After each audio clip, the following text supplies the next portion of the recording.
സമുദ്രനിരപ്പിൽ നിന്നും 2500 അടി മുകളിൽ നാടുകാണിയും ഇലവീഴ പൂഞ്ചെറിയും ഉൾപ്പെടെയുള്ള മലനിരകളെ സാക്ഷിയാക്കി മേഘങ്ങളെ തൊട്ടുരുമി നിൽക്കുന്ന ഉറവപ്പാറയ്ക്ക് മുകളിൽ വസന്തമെത്തിയിരിക്കുന്നു.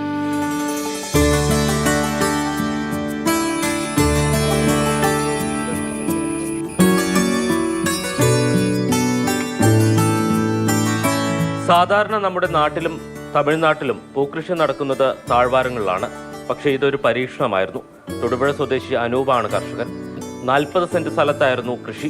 ഉറവപ്പാറയുടെ മുഖ്യ ആകർഷണം ഇപ്പോൾ ഈ പൂപ്പാടമാണ്.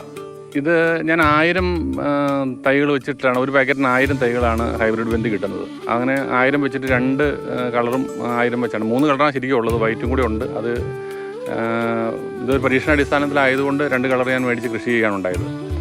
അതിനാദ്യമേ ഇത് മുളപ്പിക്കണം. ചെറിയ ട്രേയിൽ മുളപ്പിച്ചിട്ട് ഒരു 2 ആഴ്ച മുളപ്പിച്ചതിന് ശേഷം ഇത് പറിച്ച് നടുകയാണ് ചെയ്യുന്നത്. ഓണക്കാലമായതുകൊണ്ട് തന്നെ നിരവധി കച്ചവടക്കാർ ഈ പൂക്കൾ മൊത്തമായി വാങ്ങാൻ ഇവിടെ എത്തുന്നുണ്ട്. പക്ഷേ ഇത്തവണ പൂക്കൾ പറിക്കേണ്ടെന്നാണ് അനൂപിന്റെ തീരുമാനം. കാരണം മുറ്റത്തിടുന്ന പൂക്കളത്തേക്കാൾ ഭംഗി ഇവിടെ എത്തുന്ന സഞ്ചാരികളുടെ കണ്ണിൽ വിരിയുന്ന കാഴ്ചയുടെ പൂക്കളത്തിനുണ്ടെന്ന് ഈ കർഷകൻ തിരിച്ചറിയുന്നു. മാതൃഭൂമി ന്യൂസ്, ഇടുക്കി.